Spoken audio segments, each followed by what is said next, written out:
TitleMatchNetwork.com. Welcome to another edition of the RF Video Shoot interview series. Today we're joined by a true superstar in the sport of professional wrestling, Eddie Guerrero. You've basically wrestled all over the country, including Japan, Mexico, ECW, WCW, the World Wrestling Federation. And in my opinion, you're probably one of the greatest workers, in this country. And you brought the innovative style of lucha libre here to America and stuff like that. Now you don't have to tell me that. Because putting you over. Yeah, thanks. Basically, my first question, everybody knows that you're from a wrestling family background, your father, your brothers, and stuff like that. At what age did you decide that you wanted to become a pro wrestler? Oh, I knew it since I could remember. It's been my dream in my life. I grew up in it, obviously, as everybody knows. Everybody had jungle gyms in the backyard, and I had a wrestling ring. Right. It just, for me, wrestling has always been a part of my soul. Right. It's not my soul, but it is a part of it. Now, did you have any pressure from your family to become a wrestler or to enter the business at all? Or? God, I was never pressured to enter the business, but there was a lot of pressure on the name, holding the name, wrestling with the name. That was a big pressure on me. And it's not that they put it on me, I put it on myself. You take my dad, who's a legend, in Mexico, and not only Mexico, I mean, he's very well respected amongst the wrestlers, the older ones, and his generation wrestlers, and also promoters, and then my brothers also. Right. Which, all of them, Chavo, Mondo, and Hector, they all held up the name right. So, yeah, I had a lot of pressure. What was it like growing up watching your father wrestle? Well, I never really caught my dad in his prime. The age difference between me and my older brothers is obviously, there's quite a bit. There's 19 years between me and Chavo Sr. Right. I kind of got my dad towards the end of his wrestling era. And even then it was, he's my dad. It was very exciting to see him wrestle. Who helped train you? Well, here's the deal. I had a wrestling scholarship in New Mexico. And I got hurt and I came back home. They redshirted me. And then when I was going to go back, they canceled the wrestling program. I didn't want to go look for it. I was tired of dieting and all that. So my brothers had already all left the house. So I had one friend, which is my best friend, which was interested in getting into the business. His name was Art Flores. He was with me in the LWO, Right. They used to call Spider him. Right. And another friend that lives in El Paso, Texas. He was in the wrestling team with me up in high school. His name was Hector Rincon. He wrestles in El Paso. He does independent shows. He wrestles as Hurricane Hector. Right. Yeah. So was your brothers helpful to you at all, or? Well, what happened is I trained with those two friends with the guidance of my dad. Right. My dad had just had a stroke, so he really couldn't get in the ring. So he would just guide me with my friends and tell me what to do and exercises and all that, which is basically, I knew him because I used to practice with my brothers when I was smaller.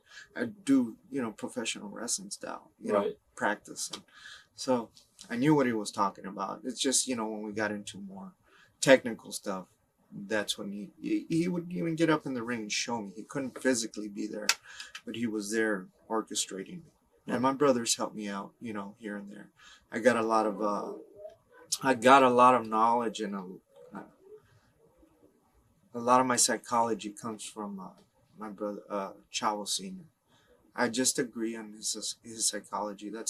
I'm not taking nothing away from my brother Hector and Mondo. I mean, I have a little bit of Everybody, even a little bit of my dad.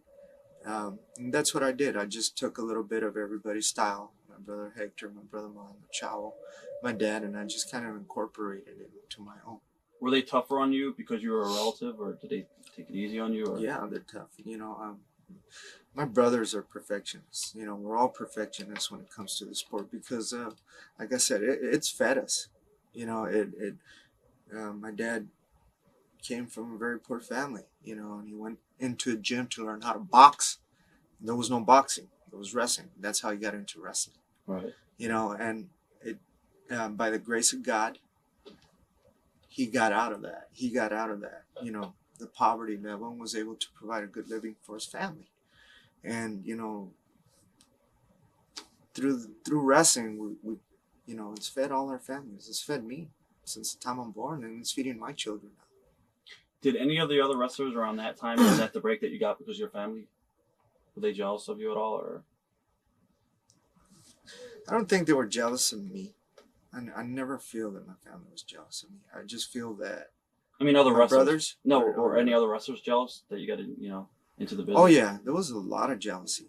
There was a lot because they pushed me. You know, going into Mexico, which is where I started. They had me already in the semis. You know, in those high matches without even paying my dues. So naturally, I mean, like the first 3 months I wrestled in Juarez. I mean, I'm not kidding you. It was literally almost a fist fight every time I went into the ring with the other wrestlers. Now, what college did you go to again? New Mexico Highlands University. What was it like trying to be a wrestler while going to college? That was hard. It was real hard. I wasn't ready to leave home. I'm a mama's boy. All right. Yeah. I was real close. I'm real close to my mom and my dad. And, well, God rest his soul. I was very close to him. I just wasn't ready to leave. All right. You know, so it was real difficult for me. Were you able to finish college, or did you? No, I didn't finish. Just went into the business. Yeah, went into the business. What would you recommend to young wrestlers about going to college versus training and wrestling? Well, one thing, if you finish your college, man, you're always going to have something to fall back on. Period, over and out. You know, education doesn't mean you're going to go out and be a millionaire. But what it does make you a better person. Right. You know, I know people that have degrees in certain areas and they don't even do that. They're working in something else. You know, but, you know, college is very good. You know, like I said, you know, I focused all my efforts on wrestling, you know, because I really didn't have that. It wasn't for me. Right. You know, so as young wrestlers, yeah, naturally the right thing to say is go to college. But I'm going to tell you from my point of view, follow your heart. Because if you work where your heart is, you got to give it 100%. And if your heart's not into what you do, you'll never be happy. It's true. Let's talk about your pro wrestling debut. I believe you debuted in 1987 for EMLL. Would that be right? Or? Yeah, in Mexico City. Right. I had debuted before. Right. Yeah. Let's talk about some of your first matches and stuff like that. How'd you prepare, and what was it like? It was really difficult for me because growing up in the States, yes, I'd speak Spanish to my mom. Right. But I'd speak English to my dad. Basically, everything was English now, So I really couldn't. I could understand Spanish fluently, but I couldn't speak it fluently because I didn't have practice in it.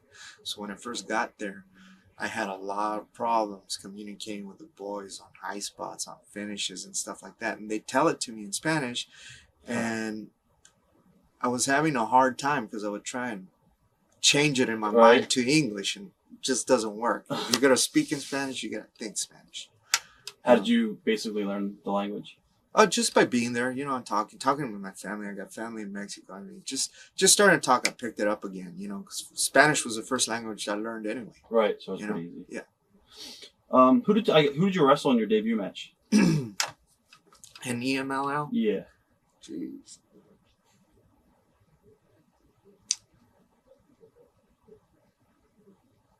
Okay. Basically, that was your first major promotion that you worked for, besides like the little territories in Mexico. Right. Mm-hmm.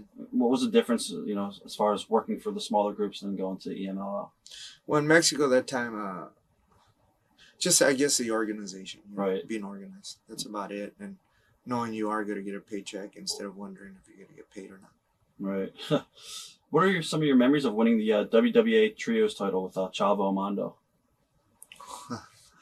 Wow, man, that was a great experience for me, being a trio with them. All right. Man, that's probably where I learned a lot.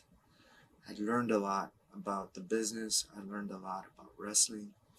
I learned a lot about psychology. My brother Chavo taught me a lot about psychology when we were there. Wow. Yeah. Now, I believe one of your first gimmicks that you used was Mascara Magica, which is a magic mask. Mm-hmm. Mascara Magica. Right. How did you come up with that gimmick? I didn't. That was that's when AAA had broken off. Right. And Paco, EMLL was just, they're hungry, they wanted personalities and stuff. So they had an artist come up with all these designs and stuff Right. like that. And that was one of them. Who are some of the guys that you worked with around this time period, as far as like you in the ring? Well, the ones that had a big influence on me were Negro Casas, number one.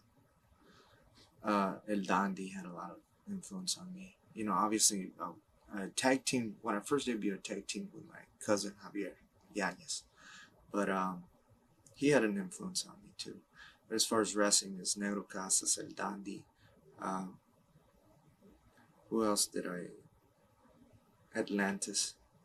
And, these guys that took me in and befriended me when not a lot of people would. And they didn't care who my dad was. Right. It was a good feeling. And not only that, I learned a lot from them. Now, in Mexico, is there a lot of politics in the dressing room too? Everywhere you go in the business, there's a lot of politics. Right. I don't care what you say. Everywhere and anywhere you go, there's politics. Some is just more abrupt than others. But everywhere you go, there's politics. Now, eventually, EML and AAA, they split. They formed two different companies. And you left EML, I believe, to go over to AAA. Mm-hmm. What made you leave EML? I didn't see Paco doing anything with me. He promised me a lot of stuff. Right. And, yeah, we're going to do this. Yeah, we're going to do that. And, I was hungry, man. I'm very hungry at that time. I wanted to do stuff, and I just felt wasting away there. I didn't feel I was going anywhere there. And when I confronted it with him, he was just, well, I can't do nothing right now. Right. And that's when I went to AAA. Plus, they offered me more money, of course. But at that time, there wasn't AAA didn't promise me nothing but more money. Right. So I said, well, if I'm going to be here, might as well make the best that I can out of it. Right. So I jumped over there. I took a shot. I was really scared too. Because I'd never done anything like that. Never rebelled against a promoter or done business that way. Right. I was always very loyal.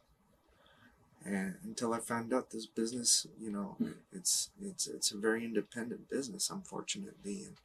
And you can only have so much loyalty. Look at Bret Hart. Look how long he was loyal. Right.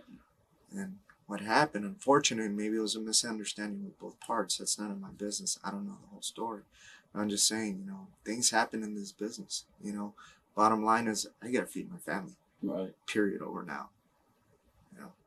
How would you compare the two companies, EMLL and AAA? EMLL was very well organized, and it was more like a WWF. They had a boss. Right. What he said went. It may have gotten switched. I'm not saying this doesn't happen in WWF, but I know it happens. Well, it does a little bit, but not as bad. But in EMLL, as the orders go down the ranks, that's where the politics comes in. Right. AAA, there was a lot of guys that had a lot of pull. Obviously, it was an outlaw promotion if you look at it,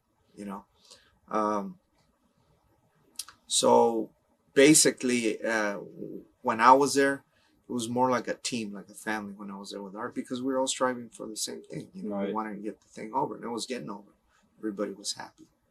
So, as far as that aspect, business aspect, I'd say EMLL was more organized and AAA was, jumpy. Right. But there was a lot more family oriented, around the dressing room and everybody wanting to work and wanting to do the right thing in AAA. That's what I found there. As far as road schedule in Mexico, what was that like as far as shows? And what was the daily routine for you in Mexico? Man, well, once I got going, when I was first in Mexico, I'd wrestle maybe 3-4 times, and then later I got more. Right. 5 times, 6 times, all over the road. Basically almost like this, just here it's a lot of flying. Right. Over there, a lot of bus. Right. When it really got heavy for me, not heavy, just real busy. I loved what I was doing. I was very happy when I was doing Japan and Mexico, because I'd be in a tour in Japan and then I'd come home maybe a day or two and then shoot off to Mexico, because I was living in El Paso, Texas. So it was just boom. If I wasn't in Mexico, I was in Japan. That's one of my next questions. How did New Japan first contact you, and was it easy to negotiate a deal with them? Well, the way they did was Negro Casas was going over there, Right. and he Black Cat, you know Black Cat. Yeah. He they were looking for somebody for the junior tournament, and Negro Casas recommended me, and that's how my door opened over there, you know. And then they called me, and I went, and from there, you know, rest is history. What are your memories of going to Japan for the very first time, and how different was the style compared to what you were used to working? Well, my brother Chavo and my brother scared the heck out of me. They said, "Man, you better get in shape and you better do this and that." So I was running about 3 miles a day in the desert. You know, not even the road, in the desert through the dunes and stuff, and working out every day like a madman. You know, in the weights, and then I'd go to the ring. You know, so I got in shape, and then working too. So I was doing all that, and I was prepared. So my memory of Japan, first memories I got of Japan is meeting Chris Benoit, which is, he's like a brother to me now. He knocked me out in our first match together with an enziguri kick. But those are my memories. Meeting Fit Finley, which is another great person, a good friend of mine. Just the people that I met there, Black Cat, you know, those are people, Masao Hattori, Masa Saito, you know, people that have been good to me. Was it hard to get in the ring with some of the New Japan guys and work in that style? You know, me and Kanemoto, we have a chemistry, I guess. It wasn't hard getting in with him. You know, I don't know why I had good chemistry with him and Otani. It was harder with the other boys, you know, because Right. over there they just want to kill you. Right, right. Kill Gaiji. What did New Japan think of you after your first tour? Do you think they were happy? I mean, well, I guess they hadn't seen the jump to the third rope and jump out of the ring and stuff, and drop kicks and stuff, you know, from the middle of the third rope. And I went in with that, so I had that to offer, right. At least, because I was a lot thinner too when I went the first time, a lot lighter. I guess they were impressed with that, and then when I started going back, you know, I gained some weight and put on weight, and I was able to work with their boys and their style. You know, I adapted to their style. Now, I believe it was around 1994. I guess you were in the New Japan Super Juniors tournament. Mm-hmm. As yourself, actually. Yeah, I don't think you were anything. Not Black Tiger. Right. How was that tournament? What are your memories of that tournament? The memories of that tournament were that me, Dean, Chris, Fit Finley, and Tuco Scorpio, and X-Pop. Yeah. We went out every night of that tour. And that's a harsh tour because you're wrestling singles every night, going 15, 20 minutes right. at least, you know, and beating each other up. And we were out every night. So it was like draining on both ends. And then we'd still get up and go work out in the morning. I don't know how we did it. But I guess we're a lot younger then. But that's my memory. It was a good tour. It was a fun tour. All right. Yeah. Then you went back over to AAA. You were talking about before. You would go back and forth between Mexico and Japan. Mm-hmm. You went back over and you turned on El Hijo del Santo, and you joined forces, I believe, with Art Barr. Right. What are your memories of that? I couldn't stand Art Barr. I hated him. I didn't hate him. I shouldn't have said, you know, God forbid. I didn't like him. I didn't like we just butted heads at first, you know.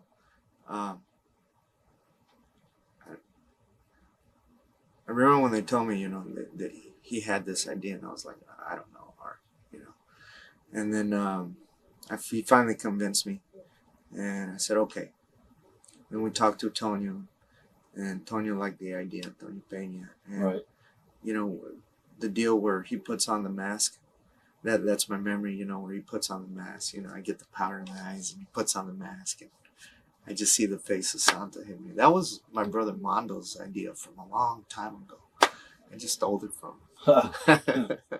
No, I told him about it. He said, yeah. So we did that, and it got old, you know, and from there, you know, I just remember how things between me and Art just totally, not because things went good in the ring, you know, because we struggled there, you know, first month or so tag teaming. But I mean, it just, even before that, his attitude with me and my attitude with him, I shouldn't say him, I should say me. Right. I guess my attitude towards him was changing positive because you know, first of all, who am I to judge?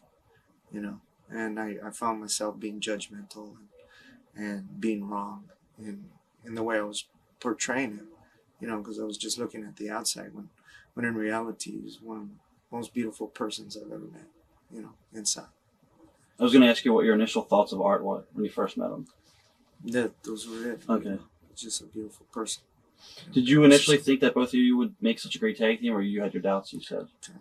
I wasn't even thinking about the tag team. It just little by little, I guess, man, he read me like a book and I was able to read him, you know. The chemistry was there. Definitely. You know, it was good chemistry. What did you think of Conan during your run in Mexico? Conan, I love Conan. You know, Conan started about a year after I did. And we worked Juarez together, Tijuana together. Right. You know, a lot of that. I think I was mentioning to you before that, you know, I guess I don't agree with a lot of his business methods, but as far as a friend, he's always been a true friend to me. You know, business-wise, well, he's out for himself. And he even told me one time, he goes, well, you know, if it means whether I go to Japan or you, he said, well, I'll see you when I get back. You know, and well, that's the way this business is. You can't hold that against him, you know, because the bottom line is like what I said before. He's got to feed his family and he's got to pay his bills, you know, and I got to do that. Now, what I don't agree in, which he never did to me, is snaking somebody out of a job. But he never did that to me, and I've never seen him do that to other people. I've heard about it, but I've never seen that. But as for me, Carlos has always been a true friend, and he's been a lot of fun to be around. Who came up with the name and the gimmick of Los Gringos Locos? The people did. The fans. The fans. Because we were originally going to be called American Machine. Right. Because Love Machine, you know. We were doing the American gimmick, so it was going to be the American Machines, you know. And when we started I think it was about almost 2 months into that, where we just started. It was really Art, you know, because I had no charisma back then anyway. Not that I do now, I don't know. But the thing is that he just blossomed. His charisma just came out, you know, and that's when I was into suplexing and all that. So I just suplex everybody and their mother. And he was the charisma and you know,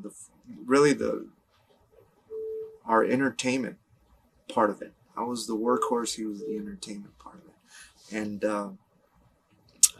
little by little, I guess, Art brought out the people were calling, a bunch of crazy gringos, you know, Los Gringos Locos. Right. And it stuck. And Antonio, being, you know, smart though he is, man, he got that and put it on us. What did you think of the amazing heel heat that you guys received by the fans? The amazing what? Heel heat. Oh, God. Wow. For me, it was easy because in Mexico, I was a Mexican that was raised in the States, born and raised in the States. So that right there is natural heat. And then me using the American flag, you know, knowing that my heritage is Mexican. Oh man, that was easy because Mexicans are very proud, very proud people. And Art just lit it up with that too. I didn't think we were going to get that much heat, but we wound up getting a lot of heat, you know, especially I think a lot of our heat came from that nobody would beat up Octagon and Santo the way me and Art used to beat them up. And I remember those first matches too, man. We literally had to stretch them and shoot them because the mentality in Mexico, oh no, I'm a superstar, I can't sell. And me and Art were like, well, okay, you don't want to sell. Were there any incidents ever with the fans, you know, trying to attack all the time? I was maced twice, piss thrown at me, bags of piss, Pampers full of shit, pesos thrown at me, you know, hitting the head, almost in the eye, rocks, name it. Right. Memories of Louis Piccoli, who wrestled at the time as Madonna's boyfriend. Oh, Louis, man.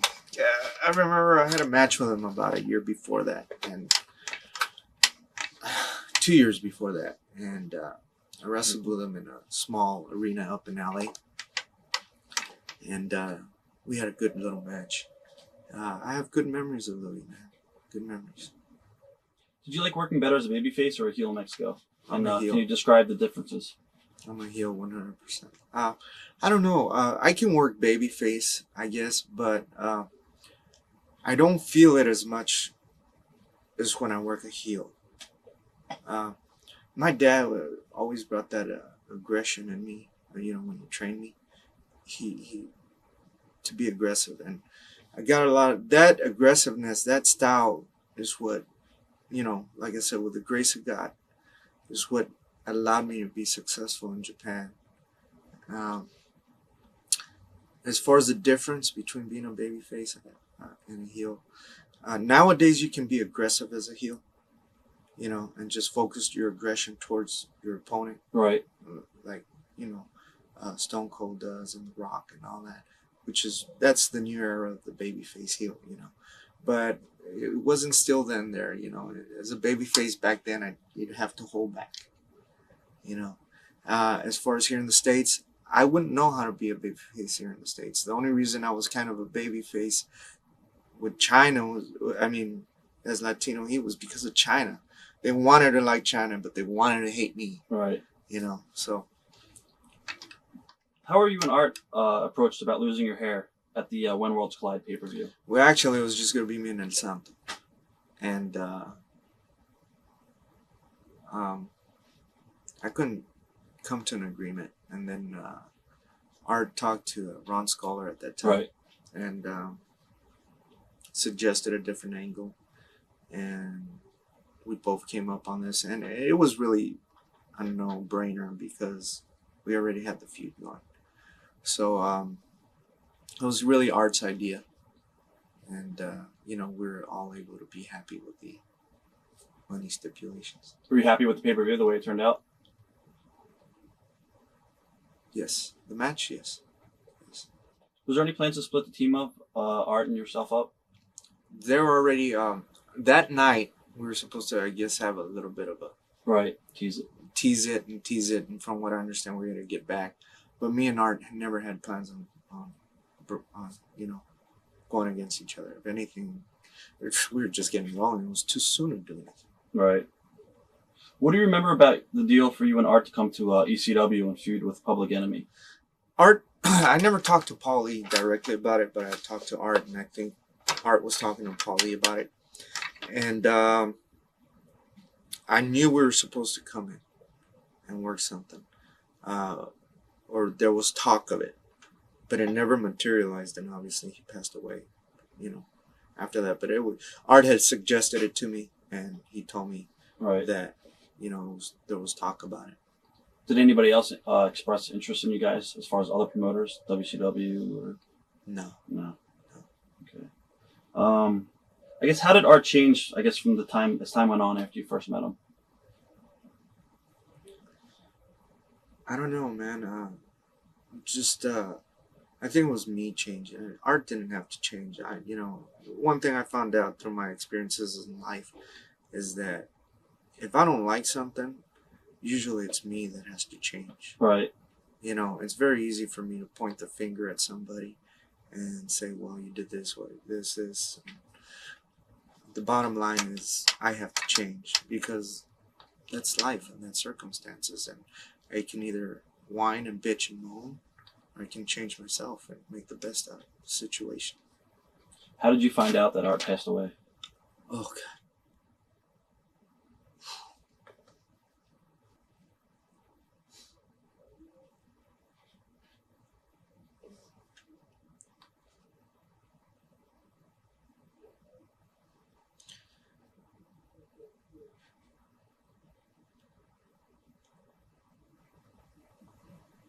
I got a call in Japan when it happened. I was in Japan. I think I'm not sure if it was the beginning of the tour or it was towards the middle of the tour. And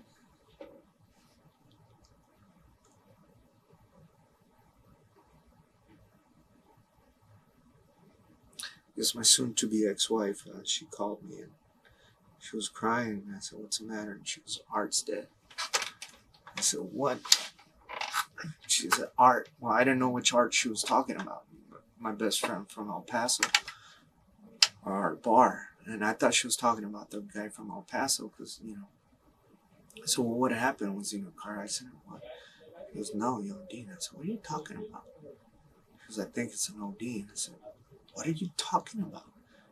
And she goes, Art. And that didn't sound so important. And I went, Art Barr. And I mean, just get chills today. And I said, no, he's not dead. I couldn't believe it. I said, call the hospital right now and tell me where he's at. He's dead. No, he's not. And I couldn't accept it. It took me about a good hour to accept it. I just couldn't believe it. How did his death affect you personally and also affect you professionally?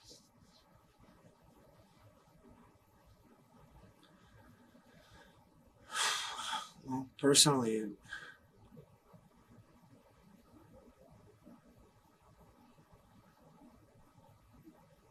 I still think about it today. I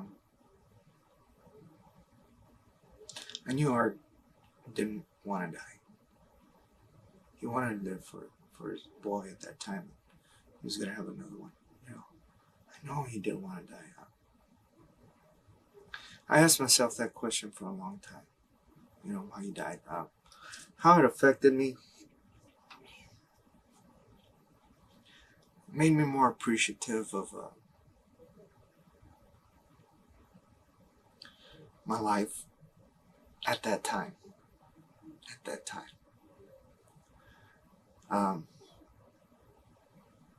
Scared me off a lot of things at that time. Right.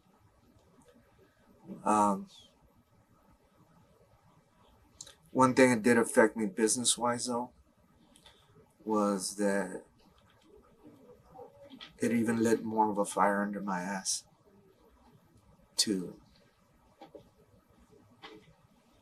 I guess, make money. I don't even want to say be successful, because success is measured in different ways. Make money. It lit a fire under my ass to make money just in case anything ever happened to me. You know, my children would have,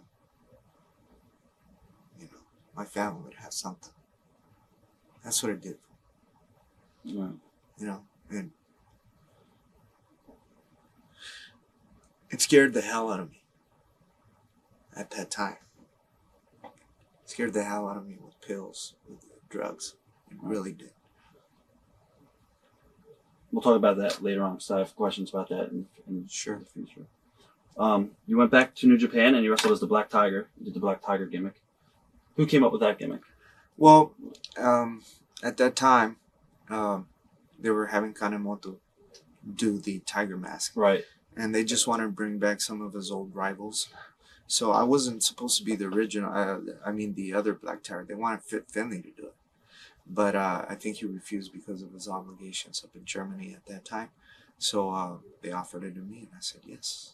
Now, did you mind wrestling with the mask in Japan, or did you want to wrestle as Eddie Guerrero? Hey, I just want to work. Right. I just want to work. You got to understand, before that in Japan, about a year and a half before, I'd been blackballed out of Mexico for about close to a year. What was that? So I was, at that time, before I went to Japan, that's what opened the doors up.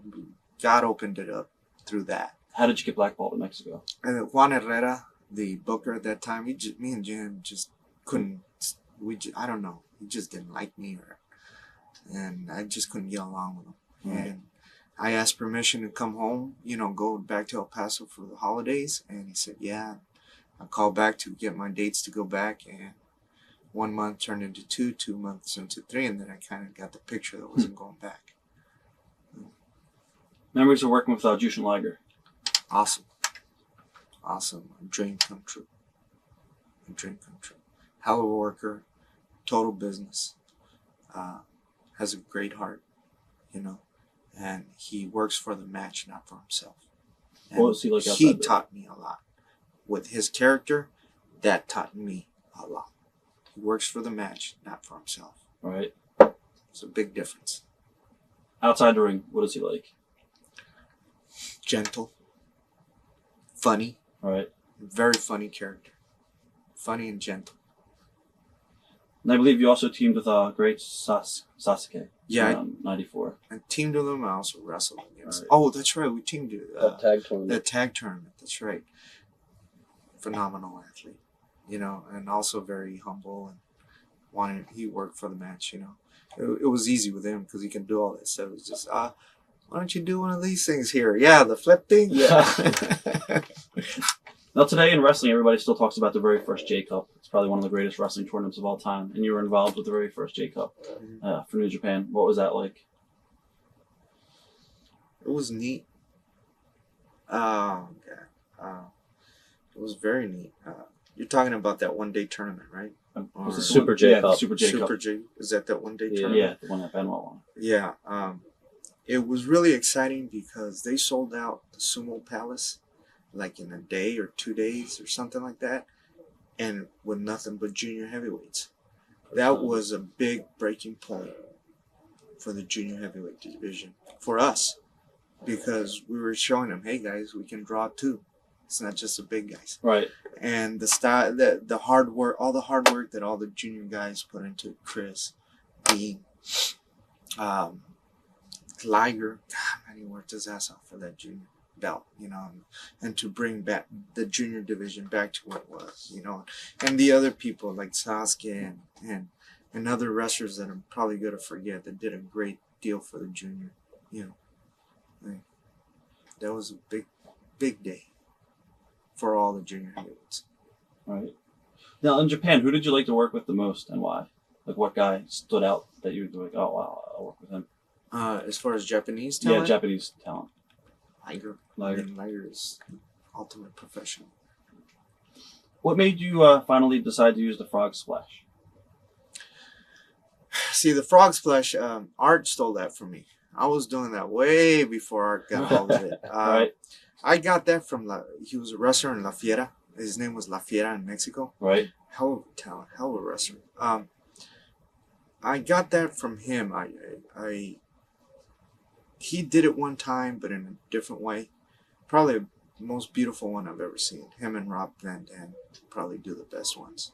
As far as pretty and height and all Right. that. I just took it and adapted it to my style.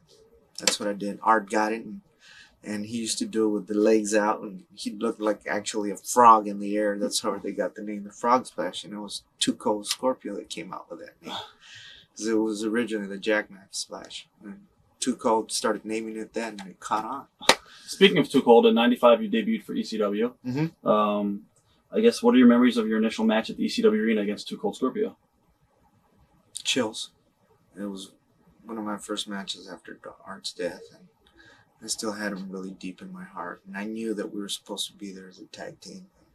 And it was neat because I got to work with Too Cold, which is great. And me and him have always gotten along. He's a good guy.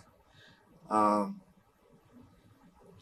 was surprised at how the fans took me in. I really was. I wasn't expecting that. So it was a real big plus for me. Were you surprised that you were given the TV title so quickly? Yeah, because I didn't know when. I thought I was just going to go and wrestle a match and Right. beg to come back. Were you supposed to wrestle Sabu? And then No. he left? I think what Or the week happened was after? Sabu left the Yeah. week before. Yeah. And that's That was the original match, I think. really... They built it up for like a week and then they switched it. Okay. I didn't know that. What were your initial thoughts about the building, the arena, and the fans in that building? All the fans I love. That's an experience I will never forget. ECW. Oh, man. Awesome. Awesome. Just the fans. Even the hardcore matches, which I used to just shake my head. God, how can these guys do that? But I mean, just that whole experience it was one of my best experiences. Let me put it to you that way. Right. So the most memorable and best experiences I've had in wrestling. What were your initial thoughts of Paul Heyman? Because I think this might have been the first time that you guys worked together. Paul always treated me right, so I have nothing bad to say against him. I know when he first got to WWF and he got in the writing position, I know he was looking out for me. Paul's promoter. I know he's got a lot of bad blood with a lot of people. As far as with Eddie Guerrero, with me, he always treated me right. And I'm thankful to God and to him for that. What was the ECW locker room like, and how did the ECW talent treat you? Everybody treated me with respect. And how was it? Wild. Oh, yeah. Wild. Yeah, it was wild. Memories of your matches with Dean Malenko, which are still talked about today. Dean, I love Dean. Dean's a good friend, great friend. He's a very caring friend. Just to show you, I've been going through a lot of personal stuff, and he's there, man. Calling me, making sure I'm all right. That's the type of friend Dean is, and Benoit too. But as far as my memories with match with him, it's just awesome because him and Chris and people like Rey Mysterio, people that you have that extra little charisma. I don't know how to say chemistry. Right. That just like not only a great match, but an awesome match. You can handle them, just like everything goes right in the way you want it and picture it, and sometimes better than what you expected to come out. And you're so disappointed when you have what people would call a good match and it didn't come out the 5-star match, as you could say. Dean's one of those guys, man. It just clicked with him. I feel, what he wants to do. He doesn't even have to tell me sometimes. I just know what he's going to do. Now, it was August 26th, I believe, 1995. You guys had your classic 2 out of 3 falls match. Mm-hmm. What are your memories of the final ECW match with Dean? Chills. I remember at the end, I knew I was leaving something special. I knew I was leaving a moment that doesn't last forever. I knew that. Then, when we were standing in the ring at the end, I knew that. It was chills. That's my biggest memory from that match. And another memory is that, just to show you how good we flowed with each other, we forgot half the stuff that we had prepared, and we just felt it out there. And that was another good thing for us, How did you tell Paul Heyman that you were leaving ECW, and what was his reaction? I originally had told him I wasn't, and then about a week later, I guess I got convinced. Right. I did get convinced to go, and I told him personally. His reaction was okay. He was a little quiet about it, upset, but he understood. How were you initially contacted about going into WCW? Kevin Sullivan was the first one that called me. Did anybody there make any promises to you when you first got there? I was just promised that I wasn't going to get jobbed out like, they had done with all the, smaller wrestlers and stuff. I was really fearful of that. And they were promised, an opportunity was promised. That's what was promised. An opportunity, and, that it was going to be given to us. That's what was promised. Initially, how did WCW treat you? Awesome. Great. Couldn't expect it. Really good. That first year was a dream year for me with them. Really good. Now, did you go to WCW, I believe, while you were there? 96 for the New Japan Top of the Juniors tournament? Or? Mm-hmm. I think so. Yeah. What do you remember of that tournament? Skydiving Jay. Yeah, that's what it was. Or Sasuke. Remember, every match was a title match, and everybody got the belts together for the J crown.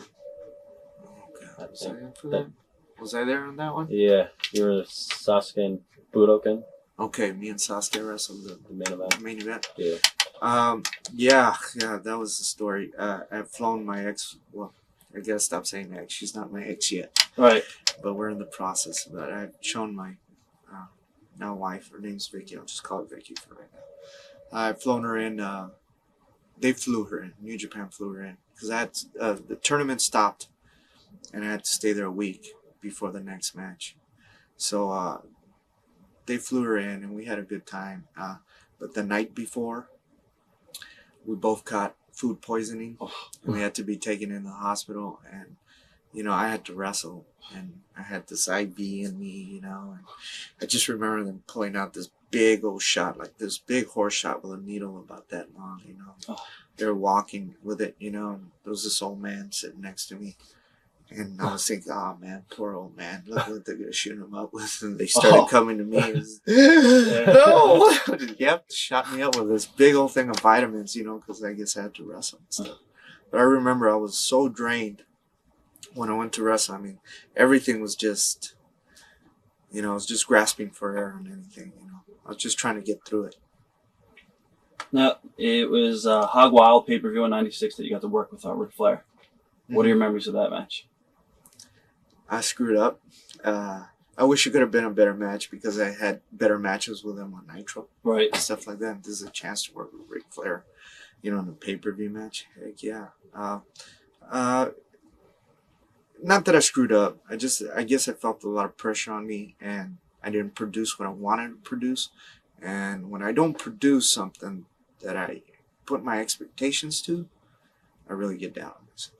That's what I remember of that. Who did you travel with at the time in WCW? I was always with Dean and Chris. Always. I believe it was, I don't know what year it was, but probably '96. You feud with DDP and you won the U.S. title off of him. What do you remember of working with DDP and how was he like in the ring? DDP is a hard worker. He is a very hard worker. I admire him when it comes to his work ethic.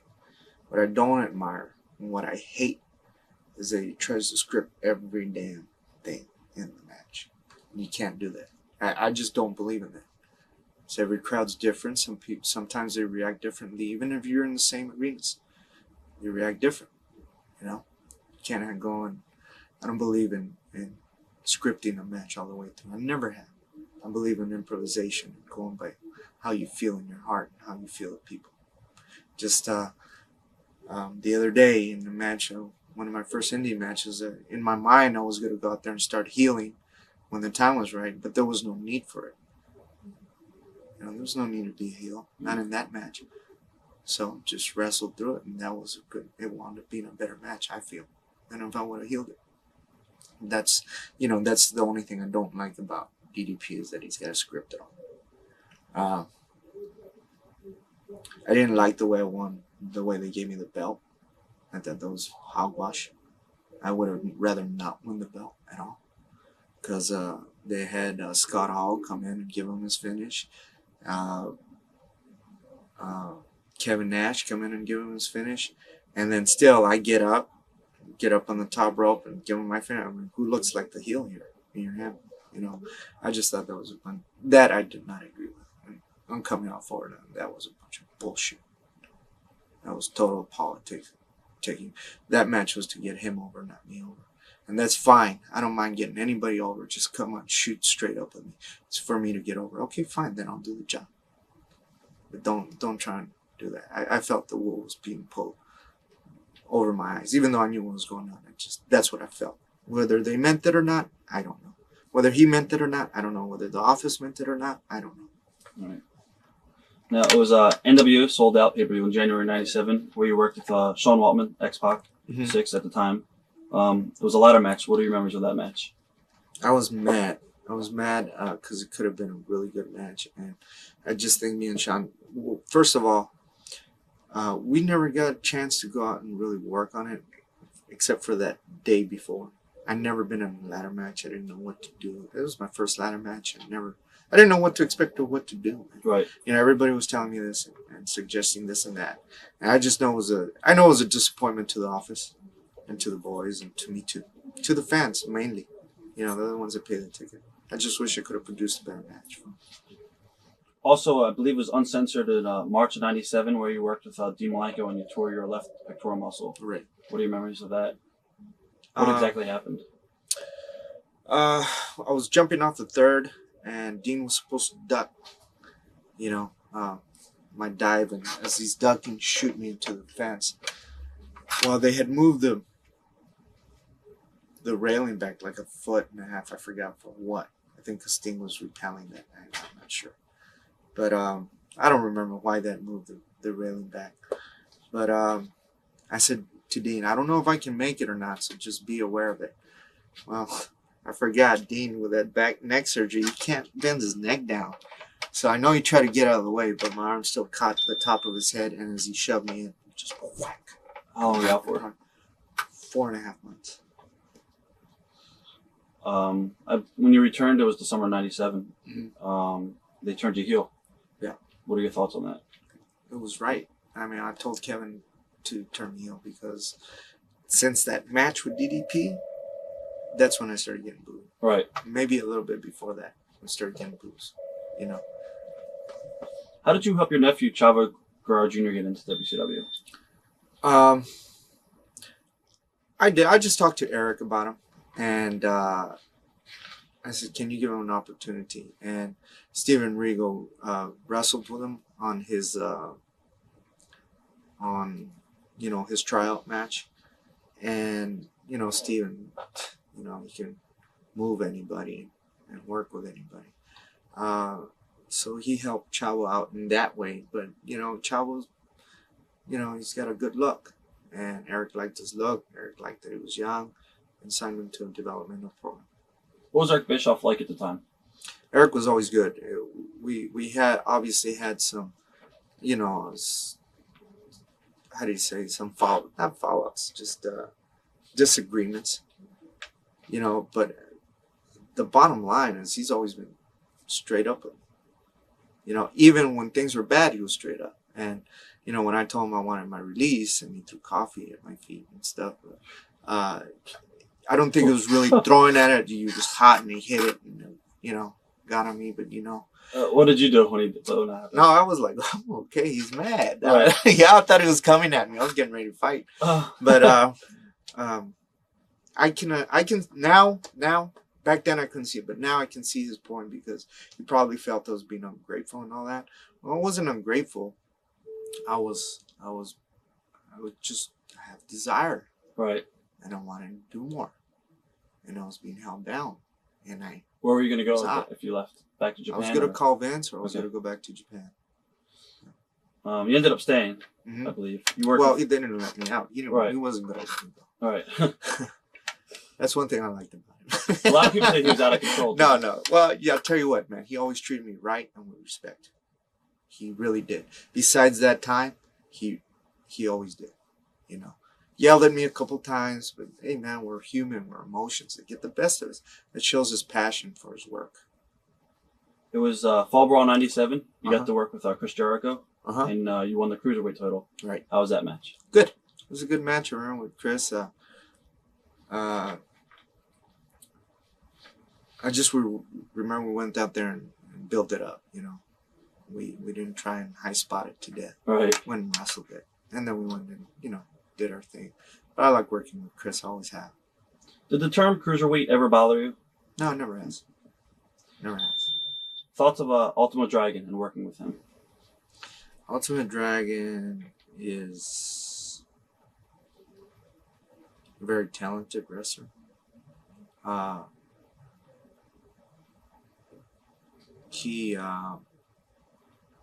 knew him since Mexico, and I always liked his style.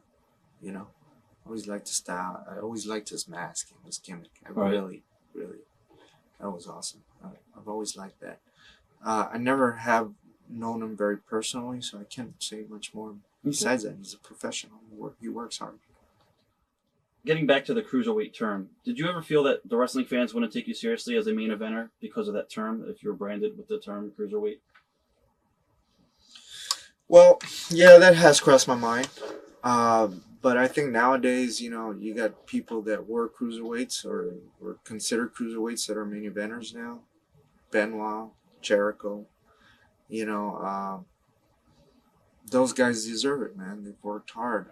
Liger wrestles in main events too, It just cruiserweight for me is a style. Chris Jericho said it best. It's more than weight. It's a style that can be done. It's a style of wrestling. I'm sorry. Oh, God.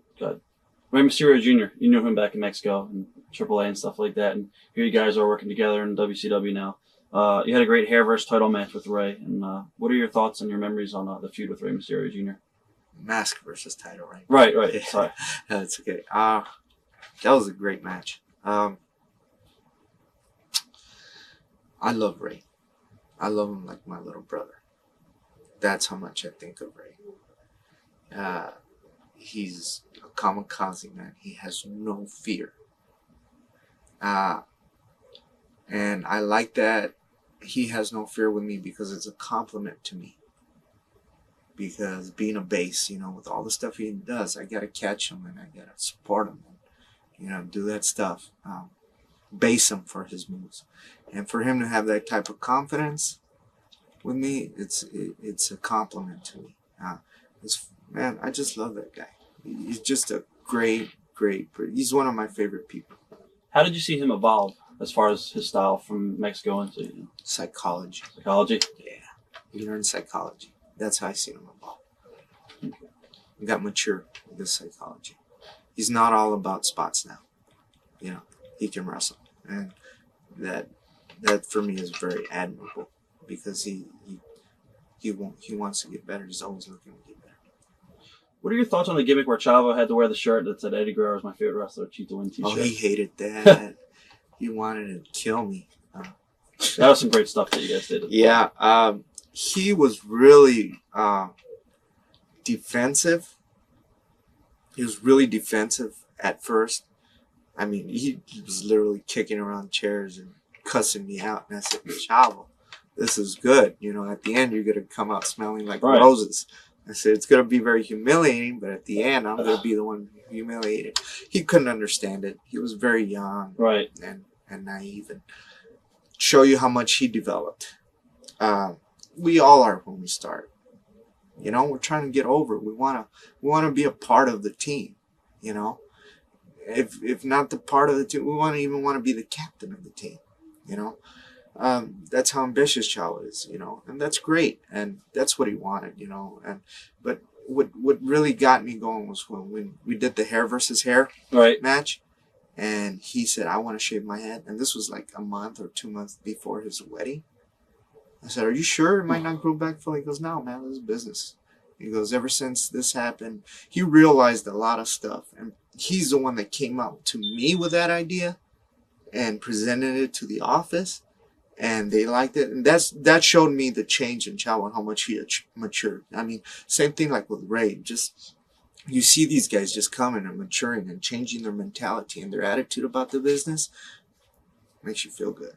How was Conan treated in the WCW locker room? Because I know he had power in Mexico. I mean, was he humbled in the WCW?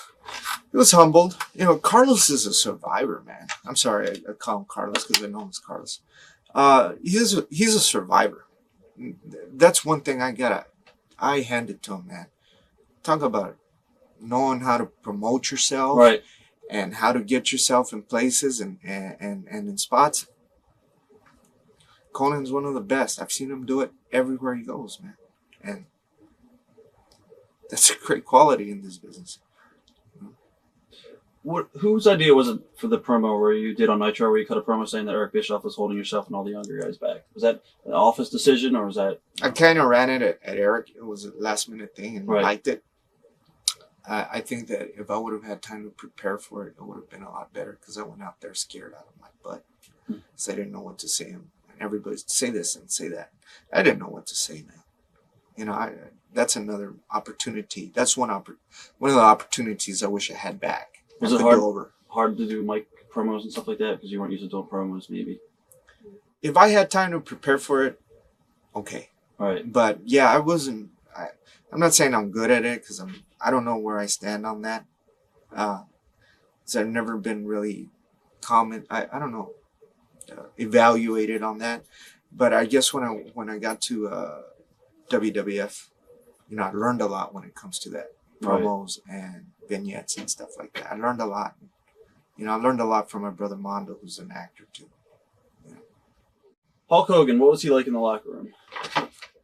Hulk Hogan was to himself. You know, I don't know him that well personally. Right. But he was always to himself, has stuff, you know, say hi to you. You know, that's about it. With me, you know, he never did anything wrong to me. How about Kevin Nash and Scott Hall? They knew their position. They knew their position at the same time, you know. Like I said, you know, I saw, man, everybody's got so much different things, you know. Some people talk bad about them. I don't like to talk bad about people. I really don't. Unless they treated me bad. They really never treated me bad. Not when it comes to personal issues. You know, as far as the business issues, well, it's only hearsay. You know, I heard we were called the vanilla midgets. You know, me, Benoit, and Dean, because we had no flavor to our wrestling. You know, we had no charisma. We had no entertainment value. Maybe that was I don't know. Maybe it was true to a certain extent. You know, maybe it was a lot true. You know, but you gotta remember the style we were taught was Japan. You know, really the only charisma I was taught was a little bit in Mexico, and I really didn't have to worry about that except for a high spot.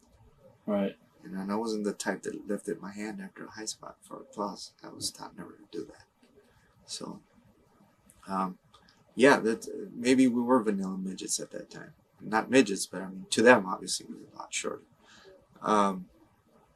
That's about the only negative thing I got to say about that. Did you see a lot of politics between the three? Against each other? Yeah. I saw a little, not a lot. I don't go in there looking. Right. You know, really what I've always been taught, go in there, focus on what you got to do. You know what I mean? Right. And produce. That's what I was taught. You know, that's it, you know. That's it as far as that's concerned.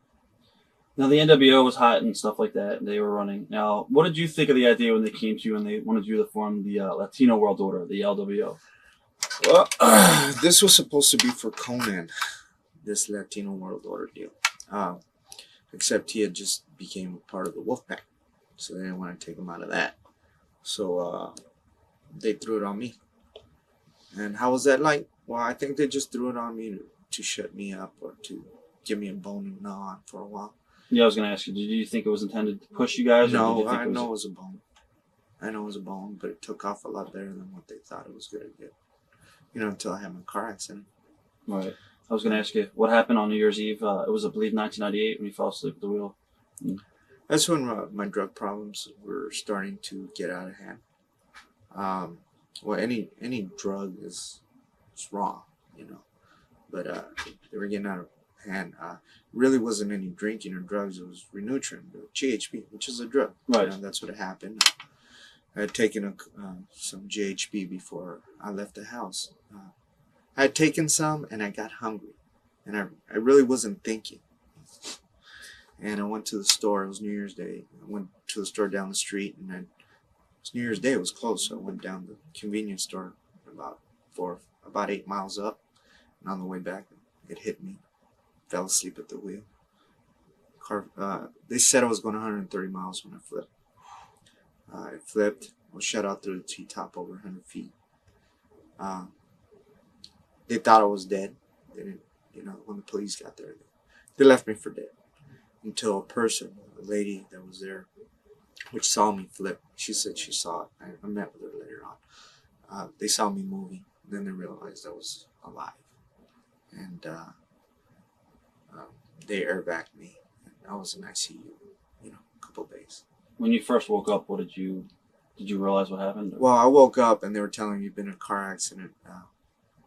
We got to operate your leg. That's when they had to operate on my leg. Says, do you know your number? That's my number, my name, and I knew all that. And then I fell back asleep, and I woke up during the operation and started fighting them, and they strapped me down. Wow. And next thing I knew, I woke up in ICU, and I was told they didn't know what was going on. My liver was bleeding, and it was a waiting game. Yeah, you had a broken pelvis too, I believe, right? Or... broken hip socket, yeah. Did you feel at the time that your wrestling career was over? Yeah, they said that they didn't know if I was going to be able to walk normal again because of the reconstructive surgery, because of the broken hip socket, because of the back injuries I suffered, some compressed vertebrae, fractured at that time. They didn't know. It's only by God, man, only by the mercies of God. How tough was it to train to make a comeback? was real tough, you know. I had a lot of pain still, you know, but I wanted to get back in the ring, you know, not only for the love, but I wanted to start working for the money. You know, I felt guilty. I felt threatened out of a spot. Right. I felt a lot of things which pushed me to come back a lot sooner than what I should have. And that's a lot of the reason what led to my problems with drugs, because that's when I lost my fear of drugs. I got a lot of fear for pills and all that when Art died.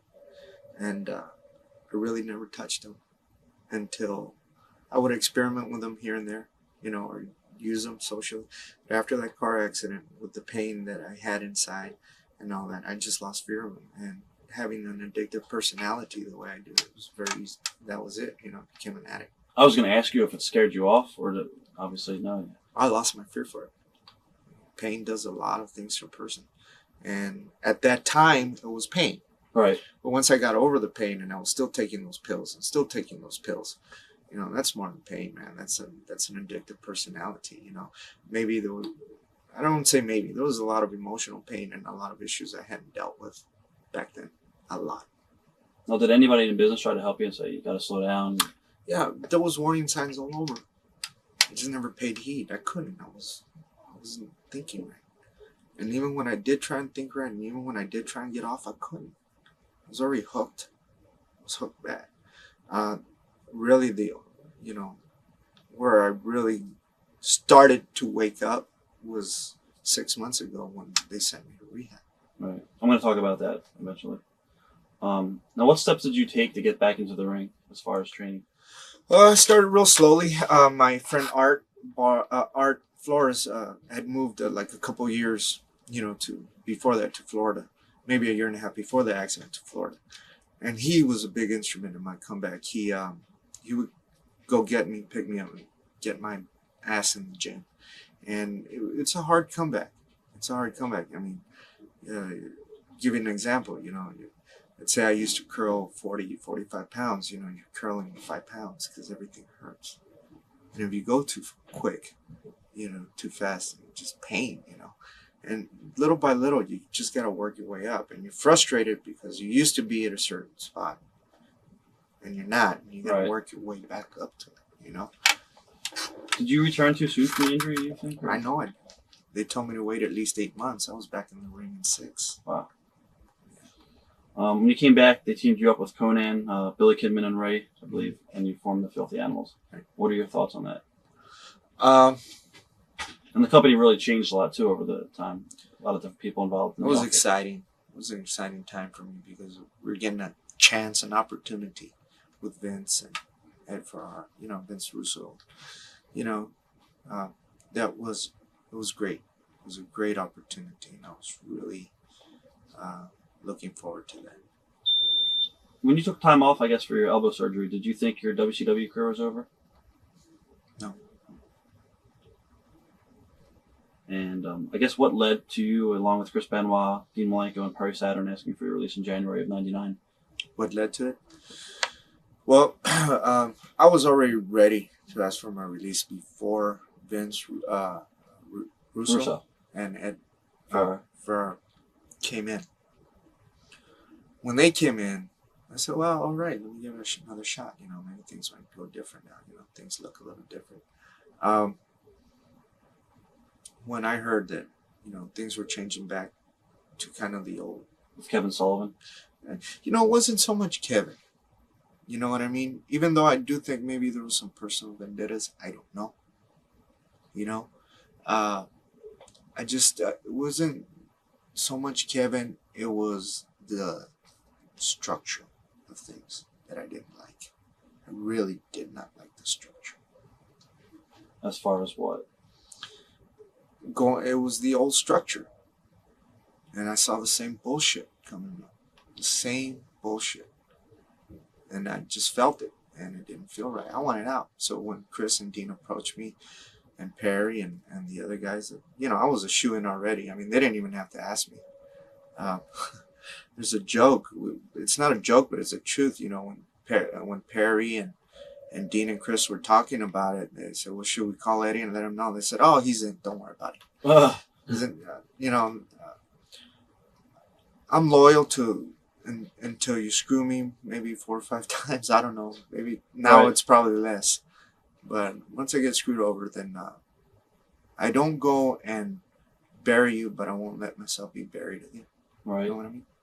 What was the ultimatum that you guys went to WCW with? We just wanted to change a structure, a structure that we could work with. Who did you approach? God, who's the president? Who had taken Eric's place? What's his name? Bill Bush. Bill Bush. That's who we approached, and we just talked to him straight up. And I think he saw it as a threat. He definitely saw it as a threat. It wasn't a threat. We were just weren't happy with that structure, And I know there was personal issues between Kevin and some of the boys. Whether he had them with me, I don't know. Right. How did WCW manager react to you guys saying this? Management? Yeah, manager. Oh, we got threatened in one way.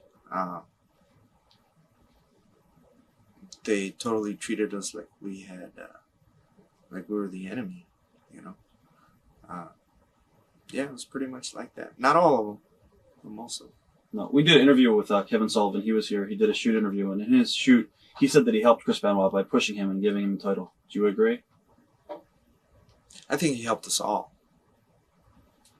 I do agree that he did help us all. But you got to remember one thing, okay? Right. You can help me all you want, but if I don't produce, that help means shit. You got to be able to produce one way or another. Chris Benoit produced. He's one of the best workers in the world. And I'm not saying that because he's one of my best friends, but he is. His work speaks for itself. Look at the fruits. And Kevin, yeah, he did give us an opportunity. He gave me an opportunity.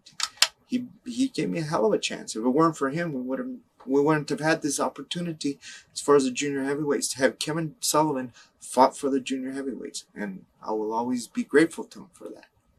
His personal thing with Chris, that's his deal, and Chris's. Do you think that he let personal issues get in the way of business at all, or no? I felt they did, whether he wanted to or not. I'm sure they did. Unfortunately, I don't think they got in the way once they stepped into the ring, because in the ring, both of them were totally professional. Right. But I think it did get in the way in very minutes way. You got to understand, there's a lot more to the story than is said.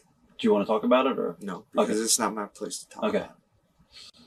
Was there a chance of you going to back or actually returning to ECW instead of going to the World Wrestling Federation? Was there ever talks about you going back to ECW at this time? No. Well, yeah, there was. I take it back. There was. We wanted out. Right. Yeah, it was already a while that we wanted out. When we confronted Bill Bush, we had already wanted out. Like, I don't know how many months before that, and even me and Dean went to talk to Paulie when they wrestled up in Florida. Right. We were there, so yeah. I mean, we wanted out, and we didn't care if it was going to Japan and ECW again, or if it ultimately went to WWF. We weren't sure if they were going to want us. Did you guys get heat for going to that show in Florida? Or did you guys do it to say maybe, hey, the office will find out? No, we didn't do it to go, hey, we really went to go see our options. All right. That's what it was. Now, how did you guys contact the World Wrestling Federation at this point about you guys jumping? Just called. How interested were they about taking you guys? Oh, they were interested. Very interested. What happened with Shane Douglas? I know he was supposed to be part of you guys, and there's stories going around that. I don't think. Look, you got to understand one thing about yeah, we're united and we stand, but the bottom line is everybody's got to pay their bills and everybody's got a family. Because I got let go of WWF, you don't see Chris and Dean saying, "Well, I'm leaving too." Right. No, they got their lives. They got to pay their bills. Besides, this is something that I did. But even though, I think that's a big misconception. Maybe Shane doesn't understand. I love Shane. He's a great person. Our deal, yeah, we're going to stick together. But the bottom line, when the bottom line comes to it, we all got bills to pay. Now, I can't say to my, to my creditors and all that, well, can you guys wait? Because Shane doesn't have a good situation with WWF. No, I can't. I can't tell my kids that. Wait, I got to get money in, You know, I'm only talking for myself. You know, and it was nothing ever, never, ever towards personal towards Shane. Right. But I'm sure Shane knew where he stood with WWF. What about Conan? Was there ever plans for him to join you guys too? I know he wanted to. I know he went out with us. I know but the bottom line is, you know, and I will say this in camera, you know, I talked to him a couple of times over the phone, and he said the only guys they were interested were him and Chris Benoit, because they were tailor made for WWF. That we had to, you know, I had to call for myself and stuff like that. So I did. What are your memories of making your WWF debut? I believe it was January 31st on Monday Night Raw in Pittsburgh. My memories, slipping on the rope in the frog splash. That's my big memory. Was that the next night? No, that was the first night. The next night, that's when I dislocated my elbow. Okay, that's right. That's right. Did you have any pressure on you to get back in the ring before you were ready? Then again, because it's your big opportunity, you're put in a big spot. It wasn't pressure. They asked me to come in. I told them I wasn't going to be ready for another 3-4 weeks to wrestle. And they asked me if I could go, and I said, yeah. You know, I'm not going to put it all on them because it wasn't. I said yes. I could have told them no. But I said yes. How different was it as far as the locker rooms going over to the World Wrestling Federation being compared to WCW? Tremendous difference. Night and day. Unfortunately, the last time I went back, it wasn't as bad as back then, but there was a little bit of it there. Right. What was it like entering, I guess, the WWF in the middle of the company being so hot? It was really neat, you know. So professional. Very professional.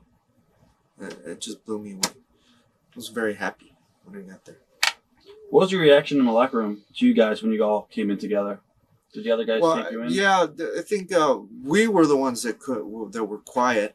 You know, we didn't know how to act around them.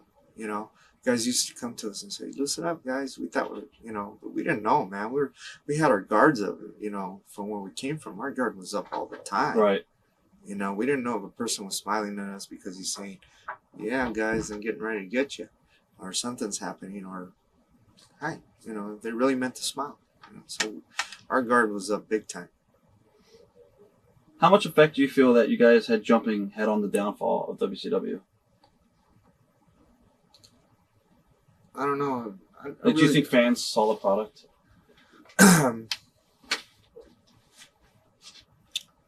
I don't know how to comment on that. I think if I were to comment on that, it'd be very boastful. I'd be very cocky. You know, let me speak for Dean and Chris, because I can't speak for myself. I don't like to talk, you know, I don't like to boast of myself. Everything I have is from Christ, and I'm grateful to Christ for it. I can speak for, you know, my opinion on Chris and Dean. My opinion on Chris and Dean and Perry is that they're workhorses. Nice, solid, strong workhorses. They bring a quality of wrestling to the show that not a lot of people have. Very few people have it. You know, we create a doubt. They create a doubt. Whether it's real, what hurts, what doesn't. Right. You know, and that's what a Chris Benoit brings to an organization. That's what a Dean Malenko brings to an organization. That's what a Perry Saturn brings to an organization. You know, guys like that. You know, and there's very few and very selective. You know, you have a lot of guys there with a lot of talent, but there's very few guys that have that whole package in there. Now, were you surprised that WCW eventually went out of business, or did you see it coming? I never thought they'd go out of business. I thought it would get down for a while, but I never thought they'd go out of business the way they did. What are your memories of your six-man tag at WrestleMania 2000?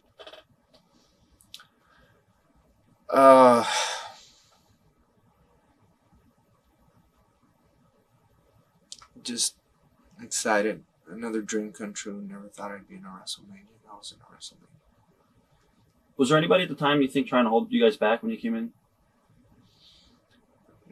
I can't really comment on that because we were so new. Right. I really, you know, if Vince wants to push somebody, he pushes them, no matter what the politics are. That's what I believe, unless I see it different. What are your thoughts on them pairing Chyna with you?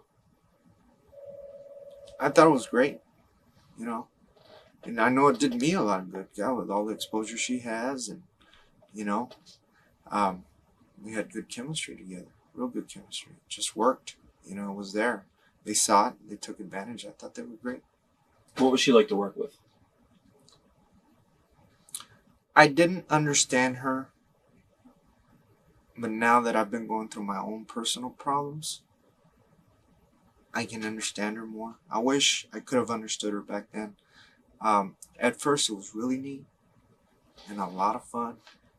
All the way up towards the end where we broke up. Right. You know, they had this kid break up. There towards the end, it was really hard because she was going through a lot of personal things, and I know that it was taking a toll on her work, like it did with me. You know, it took a toll on her work. Not that her work ethic or work became bad, but the attitude that you know, it was just hard to. She was mad at the world, you know, and I was part of the world, and it was hard because I like her so much, and I know what a great person she was. It was hard for me to have her mad. Not that she was mad at me, but just mad all the time. It was hard to work with that style. You know what I mean? Right. I understand that now because I've gone through it. I'm going through it. But I couldn't back then. Do you think that the rumors that Chyna was difficult to work with toward the end of her WWF stay were true? Yes. Yeah, I do. Like I said, you know, she didn't just get big-headed. There was a lot more behind it. And that's what a lot of people don't realize. Did you like the Latino Heat gimmick and the Mamacita gimmick? Oh, yeah. Yeah. And who came up with it? Obviously, The Office. You. Yep. That one was mine. That Latino Heat I kind of got from the Birdcage, that movie, The Birdcage. With Burt Reynolds? No, the Robin Williams. Okay. The Birdcage, and you know, the guy that serves. He was like the housemaid. Right. Okay. Yeah. And he would trip over his feet, and you know, he couldn't wear shoes well. He was asking Robin Williams why he wasn't on the show. You know, Robin says, "Well, you're saying sucks, this and this sucks." He goes, "That's not true. You're just afraid of my Guatemalan heat." So instead of saying Guatemalan heat, I just took Latino Heat, and I did it in an interview when we were getting ready for the WrestleMania. Right. With Chyna. I did it in an interview in Texas, I remember, and it got a hellacious pop. Yeah, you know, because I said, I know what it is. You're just scared of my Latino Heat, baby. You know, and right. Boom, it got a big pop, and the Office got it and ran with it. And the Mamacita, man, that's a regular word that all the Latinos use, right. You know, especially Chicanos. You know, see a good-looking babe, Mamacita. You know, check it out. Vince McMahon. What were your initial impressions of Vince? Vince is a professional. He's a businessman, 100%. You know, I got nothing to say bad of the man. He you know, even though they let me go, but that was my doing. You got to realize one thing. That was my doing. It's not like I went and planned it. And I said, I'm going to go get a DUI after rehab. Right. I didn't do that. I'm going to ask you about that, actually. Go ahead. Ask your questions. We'll get up to that in a second. Do you think anything with Chyna ever went too far? Like when you caught in the shower with the Godfather's hose? Nah, because it was the breakup. I thought that was kind of fun. Did you enjoy taking part in the skits, or would you rather stick to straight edge wrestling? Or did you like the vignettes and stuff? I was feeling the skits. You know, that was a character that really got into Latino Heat. So you know, it was getting a lot of good reviews. You could say good PR. So I enjoyed it. You know, I enjoyed that. Now you're working with Chris Benoit here in the World Wrestling Federation. What was that like? Chris? Yeah. Oh, sheesh. That is my brother. I love that. I love working with Chris. Against him, with him, anything. Chris is, he's like Liger. Works for the match, not for himself. Well, see, what a lot of guys don't realize is by working for the match, you're making yourself even that much better. Especially now that everybody knows it's entertainment. All right. You know? Triple H, what was he like to work with? Great. Awesome. Did you see him getting any special treatment since he was sort of with Stephanie, or was his work ethic the reason You why? guys can say, anybody can say anything they want about him. Look at his work ethic. All right. Look at the fruit of his work. You can't take that away. You know, whether, you know, he was always very respectful, very nice. You know, just look at his fruits. You know, look at his work ethic. Look what he produces. You know, that's not. If he did get special treatment, it's because of his work. You know, anything personal from that, well, that's something different. You know, that's none of my business. What are your memories of some of your matches you had with Kurt Angle? And what was he like? Kurt's hungry, man. He's always hungry. He can be an Olympic gold medalist. He can be the World Wrestling Federation champion. He can be all the champions in the world, and he'll still be hungry. I admire that of him because he's got that fire in him, you know. And as far as working with him, it was nice. It was nice. Intimidating and nice. Huh. Yeah, I didn't want him to go stretch my ass. Now, what happened? I guess they put Stacey Carter with you, I guess, as Chyna, and then she didn't appear with you again. Oh, yeah. That was just a thing. It was just a one-time deal? Yeah, Chyna got that. Right. Yeah, Johnny had that, and she don't like that. Okay. Now, why did they decide to put the Radicals back together? Because you guys separated for a little bit. I think they just did that to I think they were stuck on how to go from A to D. Right. And they used us as A and C. I mean, as B and C. You know what I mean? On certain storylines. Okay. And I think that's what we were used for. No Way Out 2001. Yourself, Chris Jericho, Chris Benoit, and X-Pac. You guys did a great 4-way match. Mm-hmm. What are your memories of that match? The memories of that match were we were all talking stuff over and trying to get things situated and organized. We're all doing interviews. We're all doing this and that. We only had like 5 minutes to prepare before we went out. And it worked out best that way because even the stuff that we had, we wound up changing it just before we went out, and everything was more. It worked out best because, like I said, everybody wrestled with their heart and how they felt, Right. and it came out to be a better match. You know, yeah, we had our finishes and certain spots, but I mean, everything just flowed on that. What are your thoughts on the feud they were starting to build with yourself and the Hardys over Lita? It was neat. It was good. I didn't understand a lot of it, but a lot of it I did.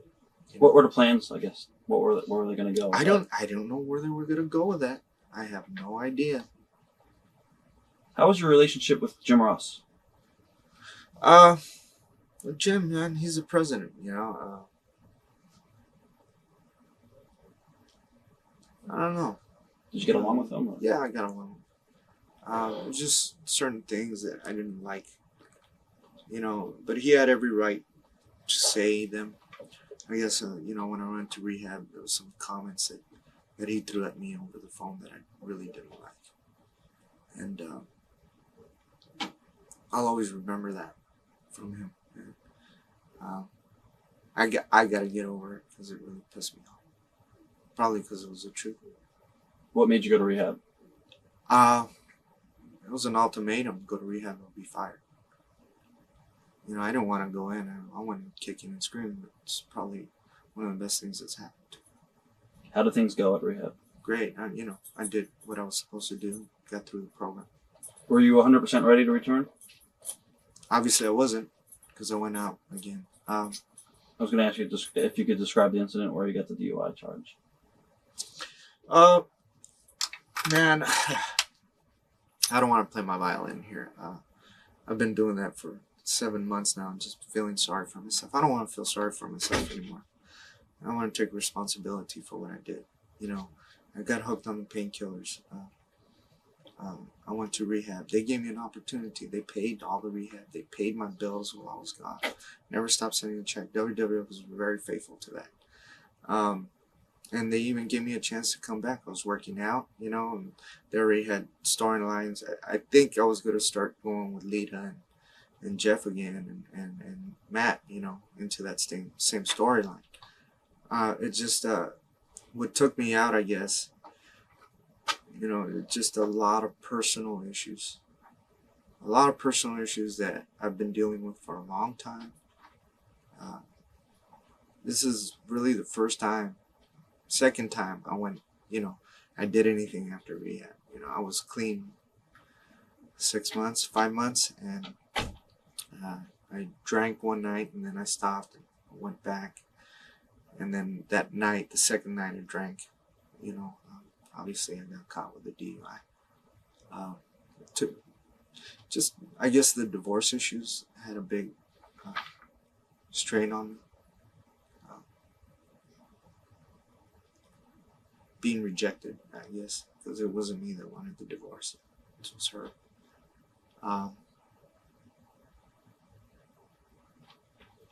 A lot of financial issues that I don't care to go into because I'm not so much at fault on that.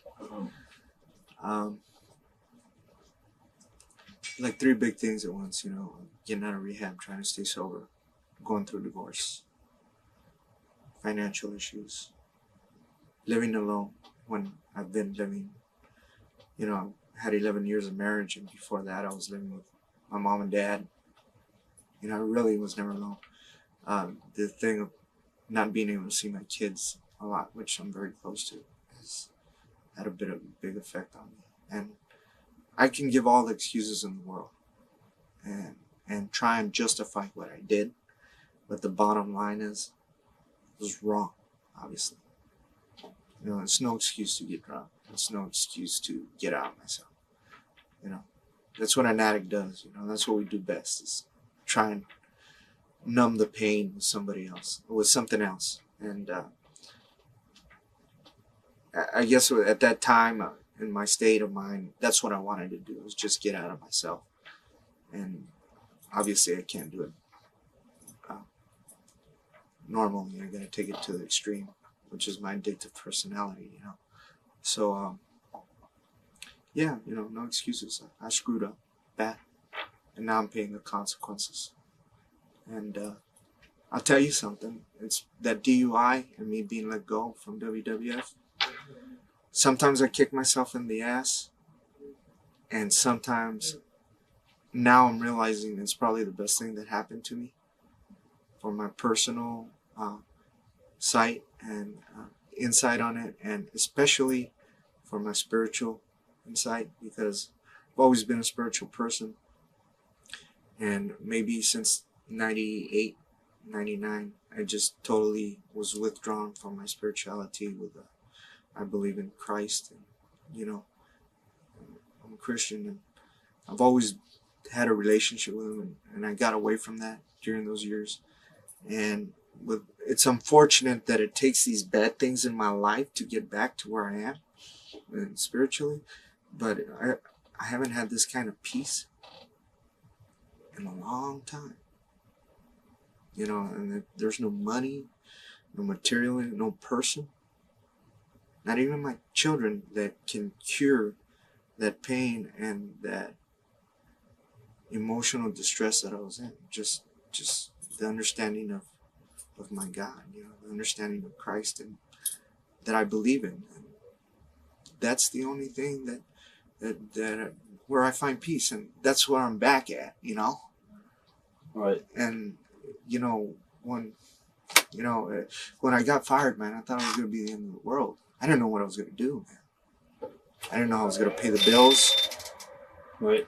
I didn't know I was gonna pay the bills. I didn't know what I was gonna do. I didn't know I was still gonna be able to make a living wrestling, you know. And God's opening the doors up in so many ways, you know. And it's a big experience for me, man. But I'll tell you something, WWF isn't the world. There's a lot more out there than that, and I'm seeing it again. Now, did you think that the WF would let you go? I knew they were. Right. I've always had a sixth sense. You can ask Chavo Jr. about this one of these days. He'll tell you. even when I talked to one of the agents, I don't want to name names, Right, but right. I talked to one of the agents and they said, no, you're not going to be fired, but this is it. You got to really straighten up. And I was in Cincinnati that Monday, and I got a message from that certain agent, and they had talked to the people on top, obviously. And they called back and left a message on the phone while I was at the gym. And I knew it. I knew it when I got the message. So I called back, and sure enough, they said I was terminated. And it was hard, man. It was hard to hear. It was just blew my mind. Did they leave the door open? Because obviously Steve Regal had his problems in the past, and he had to go back and prove himself. He went to Memphis and stuff. I mean, do you think the door's left open for you to return? I don't know. Never say never. You know what, though? I'm not going to put my hopes and ambitions on them. No way. Because that's what I did before.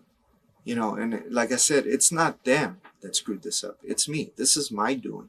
I'm not blaming them at all. Whether I'm going to ever go back to them, maybe. But you know what? I don't have to prove nothing to them. I've heard that, well, if you prove yourself, you can come back. You know who I got to prove it to? God and myself.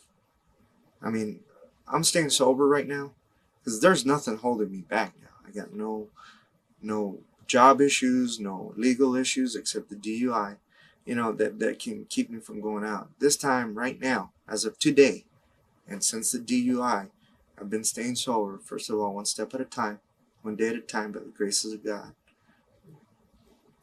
And with a lot of help from friends and a program, you know. And I'm doing it this time because I want to stay sober for me.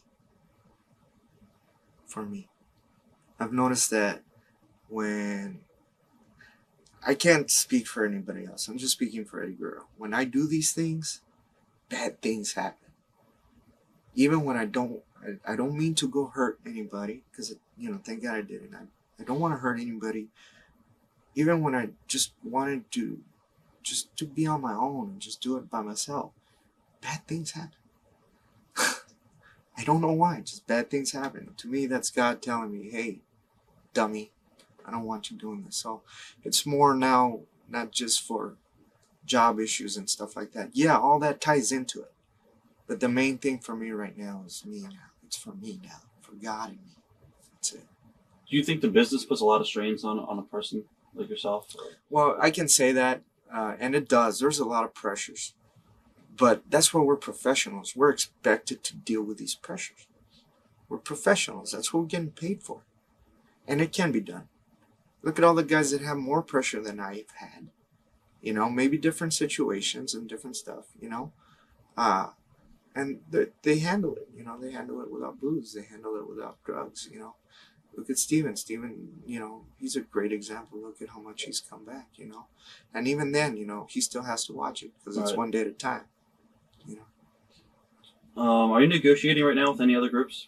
I've gotten a hold of Japan. Looks like I'm going back to Japan. XWF. It's called. Jimmy Hart's I've promotion. talked to them. They say they're interested. I don't know. It's just a certain thing. And right now, just independent work, man. What about Mexico? Because I know Ray Jr.'s down there, Hoovie's down there. I wouldn't mind going back to Mexico, even if it's to see family, you know. I didn't really get to talk to you about Hoovie. What are your thoughts on Juventud? He's a nut, man. Very talented nut. I love him, man. He's got a great heart. He's wild at heart, and he reminds me a lot of me. All right. We got Yeah, he's wild. He's a wild. Obviously, he's got a great talent. Right. What was it like working, I guess, with Les Thatcher and HWA? You were there for a Great. little bit. I love Les. Total gentleman. I mean, with me, he's just awesome. That's why I respect him so much. Now, this past Friday, you worked for an indie promotion up in New York, IWC. ICW, I'm sorry. And you worked with Loki. How did that go as far as your first match in the indie scene? Surprisingly, it was good for me. I needed to know if I could still do that type of match. And maybe I wasn't as quick as I usually was, but I haven't been in really that type of a match for 7 months. I haven't really even been in the ring for that long, you know, at one time. Right. So it was good. I'm a little out of shape, but I'm working my way back towards the shape I need to be in. How do people treat you? Awesome. Is your elbow pretty much healed Yeah, I up? did the frog splash, you know, brace. You guys see me working without the brace now. It feels great. You know, that's another one. Another good thing from all this time off is my body's had time to really heal. You know, this is the best injury-free my body's been since '99. At what point in your career did you say, wow, I made it. I'm in the business. I am where I want to be? Or did you reach that level yet? I never it's not where I want to be. I always want to try to achieve the most I can. You know, I want to be a main eventer one of these days in a pay-per-view. That's my goal. You know, whether it happened or not, I don't know. All I can do is just keep trying. You know, I know I'm successful because I'm happy with what I can do in the ring. Right. That is success to me. Having the boys, having, I guess, respect of some of the boys. I don't know if they all respect me, but, you know, being treated right by the boys in the dressing room, that's success. You know, success to me now is more than money and is more than fame and being on TV. You know, success for me is different now.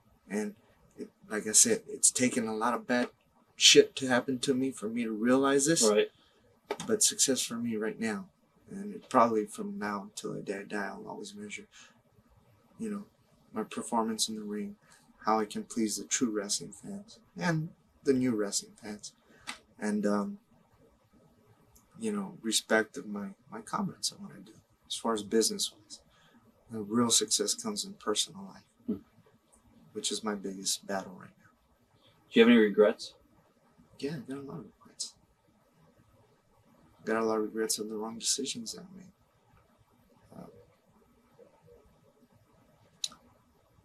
I got a lot of regrets.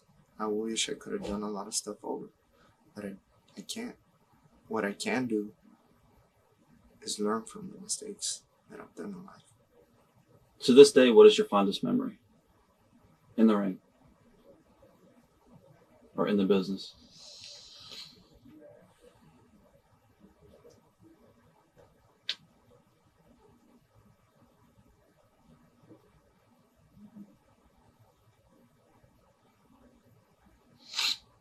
I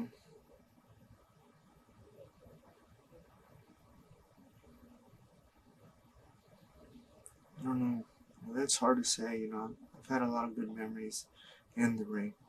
A lot of them. I think there are moments after a match, standing in the ring and feeling that high, that natural rush, Right. that adrenaline high of the people, like after the ECW match with Dean, like after the match with Rey Mysterio in Halloween Havoc, after that match with Chris Benoit in the semifinals in the junior tournament. You know, a lot of matches with Chris have been like that, though. Right. You know, those are my memories, man. Standing in the ring and feeling that's what I love in there. You know, I got a little taste of that this past week again. It felt good. I haven't had that in a long time. You know, I'm not. There's still a little bit in the gas tank. You know. Is there anybody out there that you haven't worked with yet that you want to work with? Oh, there's a lot of people. There's a lot of good talent out there. I'd like to work against Rob Van Dam. You know, who else? Super Crazy. That's another talented kid. I got to work with Loki. Right. I wanted to work with him. You know, there's a lot of talent out there that I'd like to work with. You know, Do you have any good work? I'd like to get Jeff Hardy in a singles match. Any good road stories or rope stories? We We always ask that. So on myself? on you, yeah, have you seen taken in or? See, if I can't tell on ribs, Okay. because then they're not ribs. Yes. I can tell how they shave my eyebrows. All right. The Nasty Boys, thanks to They're them. known for that. Oh yeah, they got me good. Which time? No, it was this first time. That's great. Just in the plane, drinking, drugging. All right. Yeah, they gimmicked my beer, the Halcyons, and I don't know what else. So I was out, man, and they shaved my eyebrows. And not only that, I heard, I don't remember this, but they told me that I had my dick out in my hand. And that the stewardesses came by and said, "You can't be like that." And Chris got a blanket and put That's it over great. me. But it's just stuff like that, you know, that I remember. Right. They left a little Hitler mustache. They shaved my eyebrows. They cut my bangs. They cut a little triangle on my head. Right. Shaved a triangle on my head. So you can imagine, I look like Frankenstein. And then they left a little Hitler mustache on me. Oh, That's man. great. Jeez. Just gonna mention some names, and you just one word comment or one sentence Sure. on some of the guys. Sting. He's influenced me spiritually. Lex Luger. Great body. The Rock.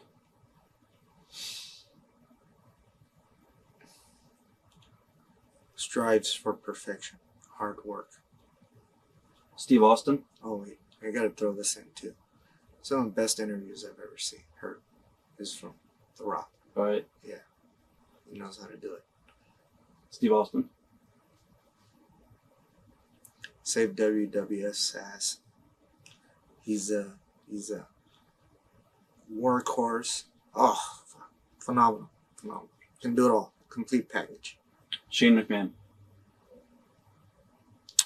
How do you say?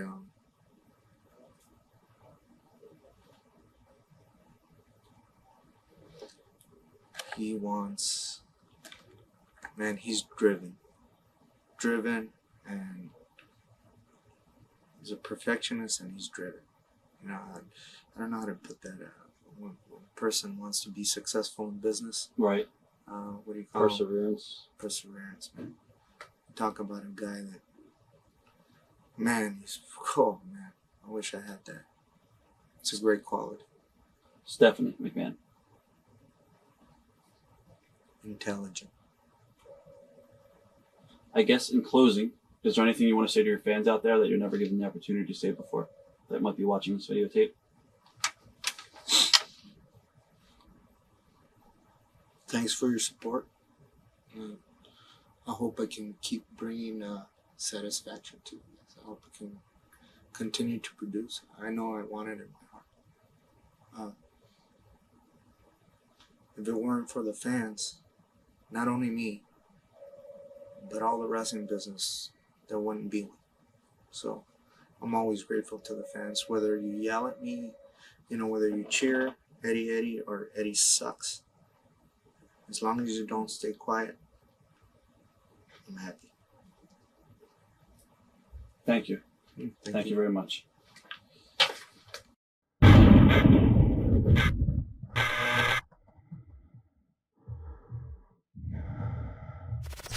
TitleMatchNetwork.com